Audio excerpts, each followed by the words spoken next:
नमस्कार, आप देख रहे हैं इंडिया न्यूज। आपके साथ मैं हूं रंजना सिंह राठौड़।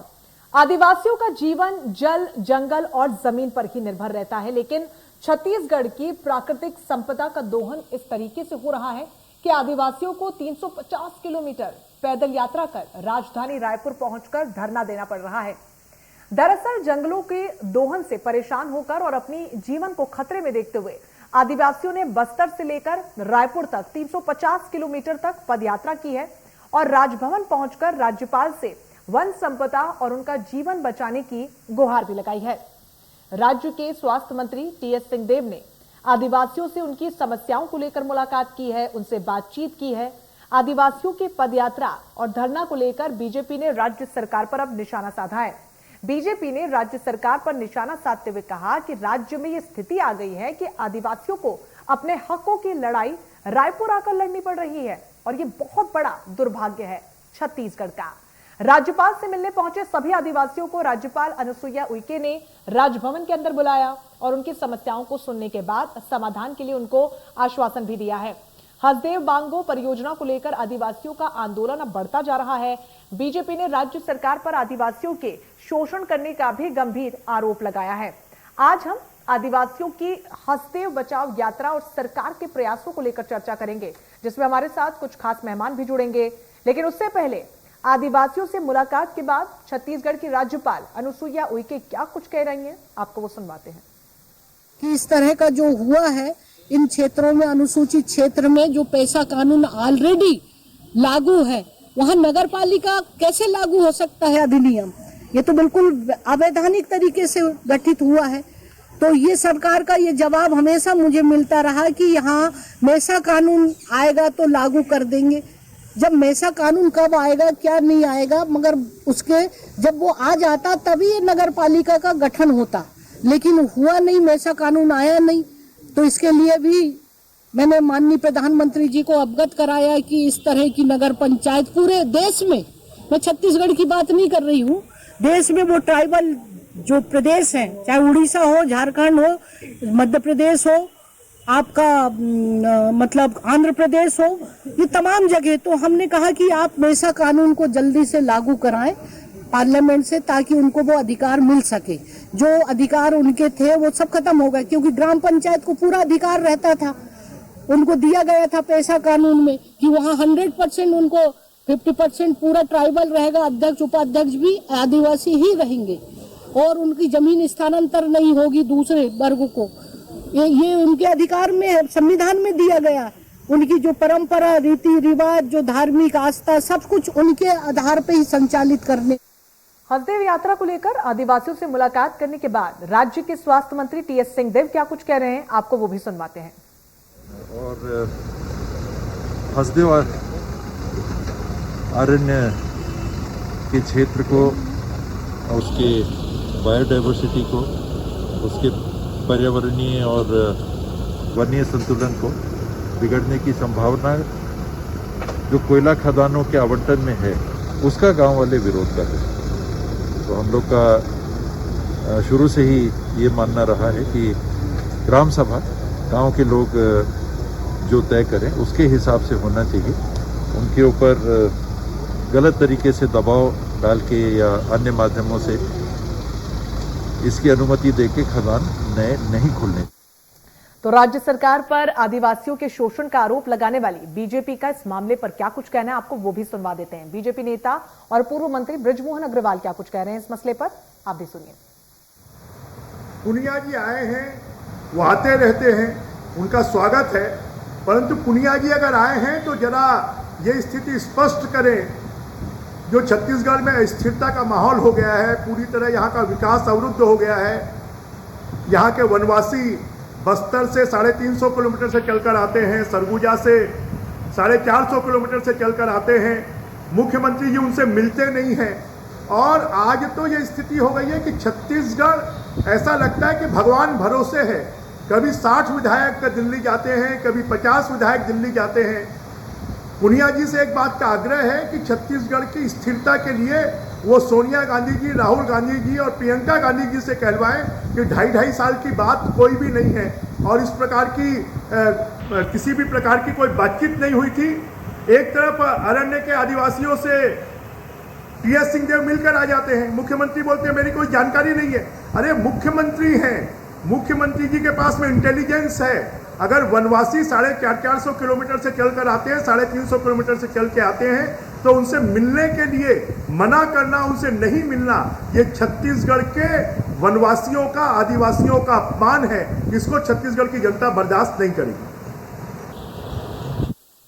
तो चलिए इस पूरे मुद्दे पर चर्चा की शुरुआत करते हैं। खास मेहमान हमारे साथ जुड़ रहे हैं भारतीय जनता पार्टी की तरफ से उमेश घोरमोड़े साहब हमारे साथ जुड़ रहे हैं, कांग्रेस प्रवक्ता सुरेंद्र वर्मा जी हमारे साथ जुड़ रहे हैं, इसके अलावा वरिष्ठ पत्रकार के शर्मा जी भी हमारे साथ जुड़ रहे हैं। आप तीनों का इंडिया न्यूज पर बहुत स्वागत है।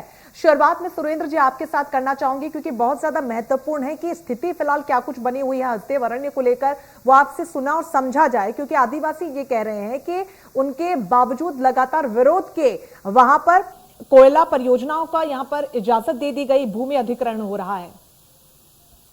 रंजना जी, बहुत गंभीर विषय है, बहुत संवेदनशील विषय है और कांग्रेस सरकार और कांग्रेस पार्टी पूरी तरह से पहले दिन से ही आदिवासियों के साथ है जी। और ये भ्रम किस प्रकार से फैलाया जा रहा है, निवेदन करता हूं कि समय दीजिएगा। बहुत गंभीर विषय है। जो आरोप भारतीय जनता पार्टी के द्वारा तथ्यहीन और आधारहीन लगाए जा रहे हैं, बेहद निंदनीय है, आपत्तिजनक है। अपनी नाकामी को ढाकने के लिए 9 लोकसभा सांसद है भाजपा के, 2 राज्यसभा सदस्य, राष्ट्रीय पदाधिकारी है, राष्ट्रीय उपाध्यक्ष है रमन सिंह जी। लेकिन जिस प्रकार से ये बयानबाजी कर रहे हैं कोल खनन के संदर्भ में, ये पूरी समस्या जो है रंजना जी, ये कोल के माइनिंग को लेकर है।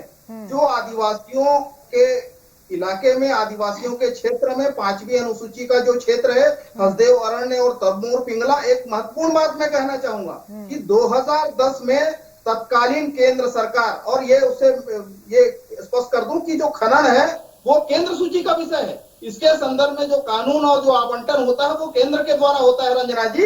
और 2010 में तत्कालीन यूपीए सरकार के समय जो जयराम रमेश जी थे पर्यावरण मंत्री, वो देश के 7 जगहों को चिन्हित करके विशेष जैव महत्व संपन्नता से संपन्न क्षेत्र, अति जैव महत्व संपन्न क्षेत्र घोषित करते हुए उसको नोगो एरिया घोषित किया था, जो उसमें छत्तीसगढ़ का हसदेव अरण्य और तमोर पिंगला भी शामिल था।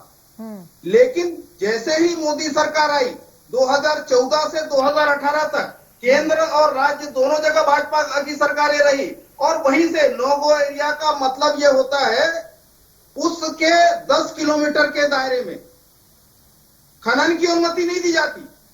लेकिन क्योंकि मोदी सरकार पूंजीवादी नीतियों को देश पर थोपना चाहती है और उसमें सहयोगी तत्कालीन रमन सरकार, मैं पूछना चाहता हूं भारतीय जनता पार्टी से कि इस नोगो एरिया के संदर्भ में जानकारी को छुपाकर उस प्रतिबंधित क्षेत्र में खनन के लिए अनुमति देने का आधार क्या था? और वो जो खनन की अनुमति जो दी गई है 2014 के बाद मोदी सरकार के द्वारा दी गई है, तो अपने पाप भारतीय जनता पार्टी कांग्रेस पर न थोपे। अभिव्यक्ति की आजादी और शांतिपूर्ण प्रदर्शन का अधिकार संवैधानिक अधिकार है।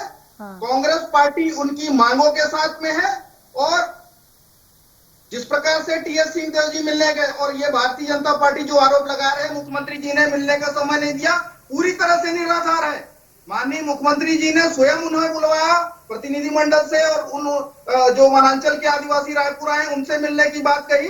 और लगातार कांग्रेस सरकार आदिवासी क्षेत्रों में ये 15 साल जिस चीज से बेदखल करते रहे, जल जंगल जमीन के अधिकार से, कभी रतनजोत की औषधि, कभी रतनजोत की खेती, कभी औषधि खेती, कभी पावर प्लांट लगाने के नाम पर जमीन अधिग्रहित करते रहे। लोहारी गुंडा में ऐसे हमने 4200 एकड़ से अधिक जमीन वापस किए। पिछले 3.25 साल में रंजना जी 4,38,000 से ज्यादा वनाधिकार पट्टे भूपेश बघेल सरकार ने बांटे हैं। जो लोहारी गुंडा में ये जमीन किसानों से 1700 से ज्यादा किसानों से छीने थे, वो हमने वापस किया। तेंदू पत्ते का समर्थन मूल्य 2500 से बढ़ाकर 4000 किया। जो वनोपज 17 खरीदे जाते थे, 7 खरीदे जाते थे इनके समय में, हमने 52 वनोपजों की खरीदी की व्यवस्था की। जो महुआ का 17 रुपए दाम होता था, 30 रुपए में भूपेश बघेल सरकार खरीद रही है। कुल वनोपज खरीदी का पिछले साल पूरे देश का 73% गंभीर आरोप यहाँ पर लगा रहे हैं। सुरेंद्र जी गंभीर आरोप लगा रहे हैं। ठीक है सर। भारतीय जनता पार्टी केवल और केवल अपने चंद पूंजीपति मित्रों को छत्तीसगढ़ के कोल माइन की साजिश रच रही है। उसी का परिणाम है। सर ठीक है सुरेंद्र जी, गंभीर आरोप यहाँ पर उमेश जी लगा रहे, उमेश गोरमोड़े साहब, सुरेंद्र जी रुक जाइए, सुरेंद्र जी मौका दीजिए। उमेश जी से आपने कई सवाल पूछे, जवाब उनको देने जी। उमेश जी, यही आरोप आदिवासी भी लगा रहे हैं कि चंद पूंजीपतियों के लिए, चंद कॉर्पोरेट्स के लिए यहाँ पर इस प्रावधानों को यहाँ पर बदला जा रहा है, उनके जो संवैधानिक अधिकार हैं उनका हनन किया जा रहा है, और यही आरोप सुरेंद्र जी भी आप पर लगा रहे हैं। जवाब दीजिए। रंजना जी, सुरेंद्र जी रट्टा मार के बहुत अच्छा आते हैं, और जो रट्टा मार के आते हैं उसी को यहाँ पर पढ़ देते हैं, लेकिन यह विषय बड़ा गंभीर विषय है और मेरे छत्तीसगढ़ के उन वनवासी बंधुओं का है, उन आदिवासी भाइयों और बहनों का है जो लगातार अपनी मांगों को लेकर सरकार के सामने गुहार लगाते हैं। और चूंकि ये आदिवासी भाइयों से जुड़ा हुआ विषय है और बीते 2 दिनों के दरमियान 2 महत्वपूर्ण आदिवासी संभाग, एक बस्तर संभाग से आदिवासी भाई 300-350 किलोमीटर की दूरी से पैदल चल के राजधानी तक पहुंचते हैं मंगलवार को, और बुधवार को सरगुजा संभाग उस वनांचल क्षेत्र से आदिवासी भाई 450 किलोमीटर पैदल चल के पहुंचते हैं। ये अपने आप में बड़ा गंभीर विषय है रंजना जी। 2 आदिवासी क्षेत्र वाला जो संभाग है वहां से निकल करके आदिवासी भाइयों को राजधानी तक पहुंचना पड़ता है अपनी मांगों को लेकर के, और प्रदेश के मुख्यमंत्री भूपेश बघेल जी को इसकी सुध-बुध नहीं रहती, इसकी जानकारी नहीं रहती है। जब आपके मीडिया के मित्र उनसे सवाल करते हैं तो मुख्यमंत्री जी ऑफर का इंतजार करते हैं। उनका साफ तौर पे बयान आता है कि उनके तरफ से कहीं कोई ऑफर नहीं आया है बातचीत के लिए। आपको शर्म आनी चाहिए, आप इस प्रदेश के मुख्यमंत्री हैं, आप दूसरे प्रदेशों के अंदर जाकर के आदिवासी भाइयों की, किसानों की बात करते हैं, उनके अधिकार की बात करते हैं, और आपके प्रदेश का जो आदिवासी भाई जो सैकड़ों किलोमीटर पैदल चल के राजधानी तक पहुंचता है। सुरेंद्र जी बोलने दीजिए, पूछिए जिम्मेदार कौन है। ठीक है सुरेंद्र जी बोलने तो दीजिए, तभी तो बता पाएंगे। आप सवाल लगातार उठा रहे हैं, आप बोलने नहीं दे रहे हैं। सुरेंद्र जी रुक जाइए थोड़ी देर। उमेश जी बोलिए। देखिए, निश्चित तौर पे बड़ा गंभीर विषय है। अब मैं जब दोनों संभागों की बात कर रहा हूं तो इससे स्पष्ट हो जाता है कि सरकार किस प्रकार से उदासीन है, जो 2 संभाग से वनांचल क्षेत्रों से आदिवासी भाइयों को यहाँ तक पहुंचना पड़ता है, और ये कहीं ना कहीं सरकार की मनमानी, पेशा कानून का उल्लंघन, और जो 5वीं अनुसूची के तहत ग्राम सभाओं के अनुमोदन जो होने चाहिए उसका साफ तौर पे बीते लगभग 32 महीने के अंदर में इस प्रदेश की कांग्रेस की सरकार ने किया है। इसीलिए तमाम आदिवासी वनांचल क्षेत्रों से उमेश जी सुनिए। सुरेंद्र जी रुक जाइए, आप ही का सवाल उठा रही हूँ आंकड़ों के साथ, आप ही का सवाल उठा रही हूँ आंकड़ों के साथ। रुक जाइए सुरेंद्र जी। उमेश जी, केंद्र सरकार की तरफ से 24 दिसंबर 2020 को कोयला क्षेत्र अधिनियम 1957 की धारा 7 के तहत अधिसूचना जारी की गई थी, जिसमें जो तमाम क्षेत्र इसमें शामिल हैं उन क्षेत्रों में ग्रामीणों के अधिकारों पर आपत्ति है किसी भी प्रकार की तो आपत्ति पत्र मांगे गए थे। तो उस सिलसिले में 470 से अधिक आपत्ति पत्र आपको मिले थे, जिसमें राज्य सरकार का पत्र भी शामिल था। उसके बाद केंद्रीय कोयला मंत्री प्रहलाद जोशी आते हैं और कहते हैं कि 1957 के कानून के तहत ग्राम सभा से किसी भी सहमति के संबंध में कोई प्रावधान ही नहीं है, और जब प्रावधान था नहीं तो आपत्ति पत्र क्यों मांगा गया, और आपत्ति पत्र इतनी बड़ी तादाद में आप लोगों को मिले थे तो उस पर संज्ञान क्यों नहीं लिया गया?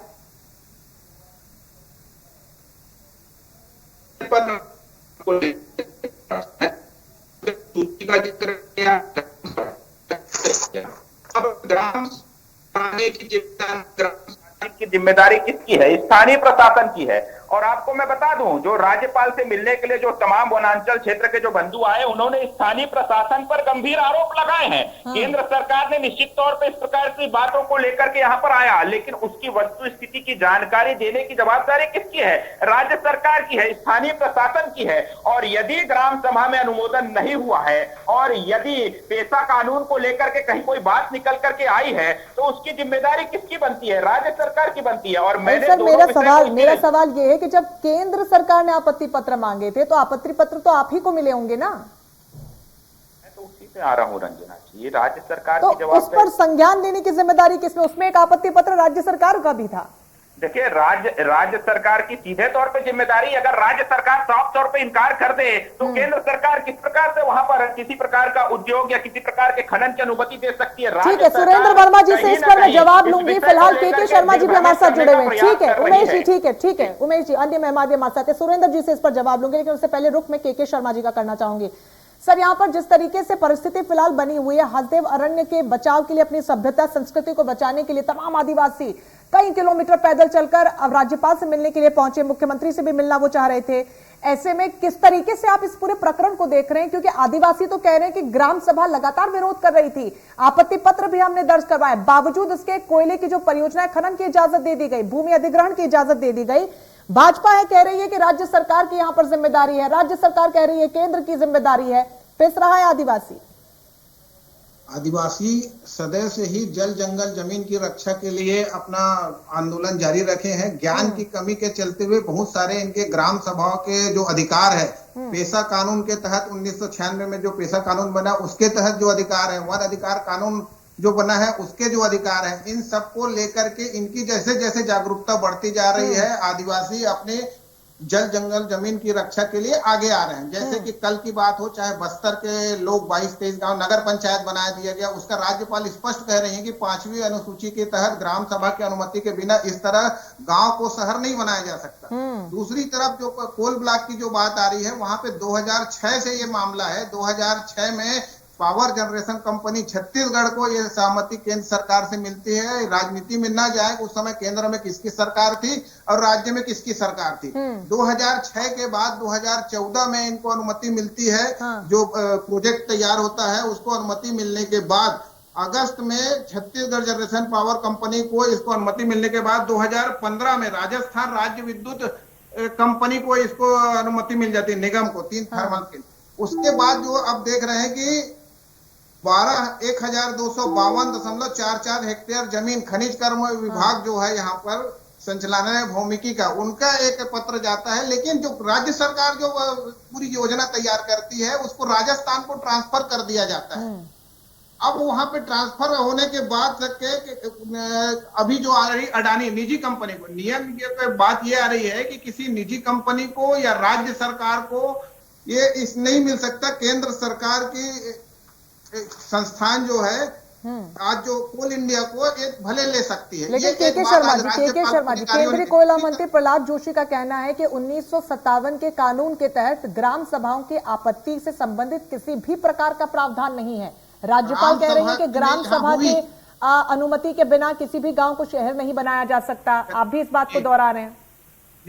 छत्तीसगढ़ में कोल ब्लॉक आवंटन को लेकर जब ग्राम सभा हुई उसमें विशेष मतलब आखिरी में लाइन जोड़ करके ग्राम सभा की सहमति का उल्लेख उसमें किया गया है। वही चीज बता रहा हूँ कि आज राज्यपाल महोदय ने स्पष्ट कहा है और एक वहां पे उन्होंने राउरकेला का उदाहरण भी दिया है किस तरह से गांव के लोगों को बाहर दूसरे जंगल में ले जाके छोड़ दिया गया था, जिनको वहां पे जमीन दिलाने के लिए वो अनुसूचित जनजाति आयोग राष्ट्रीय उपाध्यक्ष रहते हुए इसके लिए प्रयास किया और कैसे सफलता मिली। उन्होंने ये भी बताया कि रॉयल्टी प्रॉफिट का हिस्सा शेयर होल्डर ये सब अधिकार आपको है। आदिवासियों को अपने अधिकारियों की जानकारी जब तक नहीं होगी तब तक इस प्रकार के विवाद की स्थिति आएगी। जैसे जैसे आदिवासी जागरूक हो रहे हैं, बिल्कुल जागरूकता बहुत ज्यादा जरूरी है और यही वजह कि आज इस खास चर्चा में हमने इस बड़े मुद्दे को उठाया ताकि आदिवासी भी समझ सके कि उनके अधिकार क्या हैं और साथ ही किस तरीके का कंफ्यूजन क्रिएट करने की जो कोशिश की जा रही है उसे भी हम दूर करने में पूरी कोशिश करें। बिल्कुल बहुत ज्यादा जरूरी है। ठीक है सुरेंद्र वर्मा जी, उमेश गोरमोड़े साहब ने बड़ा आरोप आप पर यह लगाया है कि राज्य सरकार हमको आगे नहीं बढ़ने दे रही, राज्य सरकार की तरफ से किसी प्रकार का क्लियरेंस नहीं दिया जा रहा और यही वजह है कि केंद्र कुछ नहीं कर पा रहा मामले में। अंजना जी, यही तो भारतीय जनता पार्टी का राजनीतिक पाखंड है। 470 से अधिक आपत्ति राज्य सरकार की आपत्ति के सहित, उसके बाद जब ये फैसला लेते हैं खदानों को अपने निजी पूंजीपति मित्र को देने के लिए, तो ये जान ले महामहिम राज्यपाल ने भी यही कहा कि 5वीं अनुसूची के क्षेत्र में ग्राम सभा और ग्राम पंचायतों को विशेष अधिकार है। जब 470 आपत्तियां थी तो केंद्र सरकार किसके इशारे पर उसको फायदा पहुंचाने के लिए नियमों को शिथिल करके और सारी आपत्तियों को किनारे दरकिनार करके इस प्रकार से अनुमति दी है। और एक और बड़ी बात, 2010 में जो तत्कालीन यूपीए सरकार ने नो गो एरिया क्षेत्र में शामिल किया जहां की पर माइनिंग की अनुमति नहीं होती, तो फिर मोदी सरकार ने किसको फायदा पहुंचाने के लिए हल्दे और अन्य क्षेत्र में माइनिंग की अनुमति दी। ये अपने पाप कांग्रेस पर न थोपे। और दूसरी बात, जो इन क्षेत्रों में नगर पंचायत बनाने की जो बात है, 2003 से 2018 के बीच 30 से ज्यादा ग्राम पंचायतों को रमन सिंह ने नगर पंचायत। सुरेंद्र जी, समय की कमी है। उमेश जी बहुत संक्षेप में, उमेश जी बहुत संक्षेप में। ठीक है सुरेंद्र जी, उमेश जी। एक कांग्रेस के मित्रों के दांत खाने के कुछ और है, दिखाने के कुछ और हैं। ये बड़ी बड़ी बातें करते हैं। इन्होंने घोषणा पत्र में घोषणा की थी कि इनकी सरकार आएगी तो ये पेशा कानून लागू करेंगे। अभी अगस्त के महीने में बिलासपुर हाई कोर्ट ने मुद्दा वो नहीं है जो आपके अधिकार क्षेत्र में, कम से कम वो तो आप कीजिए ना। चलिए, समय की कमी है, बहुत शुक्रिया उम्मीद गवर्नमेंट साहब, सुरेंद्र वर्मा जी बहुत शुक्रिया, के शर्मा जी आपका बहुत शुक्रिया हमारे साथ जुड़ने के लिए। देखिए, अधिकार क्षेत्र किसका है और उस दायरे में रहकर किन अधिकारों का हनन किया जा रहा है और क्या अधिकार प्रदेश की जनता और आदिवासियों को दिए जा रहे हैं, ये समझना बहुत ज्यादा महत्वपूर्ण है। और यही वजह है कि इंडिया न्यूज मध्य प्रदेश छत्तीसगढ़ अपनी जिम्मेदारी को समझता है और आदिवासी जो जिस तरीके से अधिकार उनको यहां पर, जैसे कि के शर्मा जी ने भी कहा कि उनके मालिकाना हक क्या है, उनके संवैधानिक अधिकार क्या है, उनको जागरूकता होनी बहुत ज्यादा जरूरी है। और यही वजह है कि इस मुद्दे को हमने आज चर्चा में उठाया। हालांकि राज्य सरकार कह रही है कि हमने अपने स्तर पर पूरी कोशिश की है, लेकिन केंद्र ब्लॉक कर रहा है। तो वहीं केंद्र यहां पर सारे आरोप राज्य सरकार पर लगा रहा है। ऐसे में कोई पिस रहा है तो वो है प्रदेश का आदिवासी। फिलहाल बड़ी बहस में बस इतना ही। बाकी बड़ी खबरों के लिए आप बने रहिए हमारे साथ। नमस्कार।